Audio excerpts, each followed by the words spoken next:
तर मित्रांनो, हा व्हिडिओ त्या मित्रांसाठी आहे, त्या ड्रायव्हरांसाठी आहे जे ओला उबर मध्ये गाडी चालवण्यासाठी गाडी विकत घेणार आहे. तर भावांनो, आधी आपला व्हिडिओ बघा आणि नंतर विचार करा गाडी घ्यायची का नाही घ्यायची.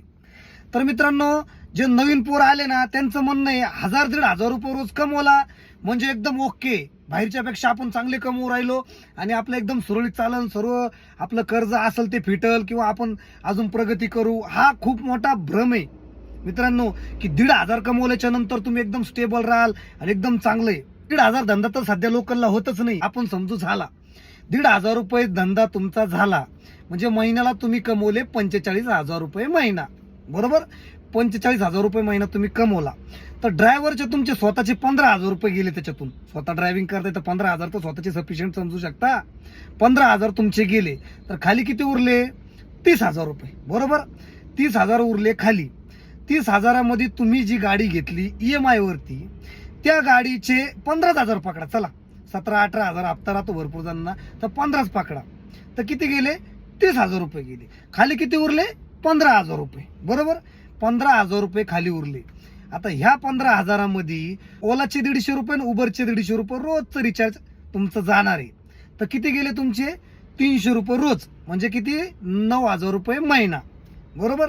9,000 रुपये महिना तुमचा गेला. खाली किती उरले तुम्हाला? 6,000 रुपये. किती? 6,000 रुपये. मित्रांनो, काय उरतं तुम्ही सांगा? काय उरतं काय? हा, नाशिकची परिस्थिती एवढी घाणेरडी आहे मित्रांनो, बुकिंग नाही. आणि तुम्ही नवीन पोरं, भरपूर जण मला मेसेज करतात, दादा 1,500 रुपये कमवलं तरी आम्ही विन राहू. भरपूर जण मला कमेंट मध्ये म्हणतात, तू स्वतः गाडी घेतो, लोकांना सांगतो घेऊ नको गाडी, डिमोटिवेट करतोय लोकांना, असं तसं. ड्रायव्हरांचं दुःख माहिती आहे म्हणून हा व्हिडिओ मी ड्रायव्हरांसाठी बनवतो. त्यासारख्या वाईट कमेंट करणाऱ्या नालायकांसाठी हा व्हिडिओ बनवत नाही मी. आमचे ड्रायव्हर बांधवांचं नुकसान होऊ नये म्हणून बनवतो, लक्षात ठेवा. तर मित्रांनो, आता दिवाळी दसरा येणार आहे, तर भरपूर लोकांनी गाड्या बुक केले आणि त्यांच्या गाड्या मार्केटमध्ये येणार आहे. तर मित्रांनो, गाड्या घेताना 100 वेळा विचार करा. नाशिक ही खूप छोटी सिटी आहे. नाशिकमध्ये खूप गाड्या झाल्या, काही भावात जात आहे आणि 1,500 रुपये बोलताय ना, 1,500 कमवलेले भारी होईल. भावांनो, 1 रुपया सुद्धा उरणार नाही, लक्षात ठेवा. त्याच पैशामध्ये तुम्हाला रोड टॅक्स भरायचा, इन्शुरन्स भरायचा, पासिंग करायची, टायर बदलायची, सर्व्हिसिंग करायची.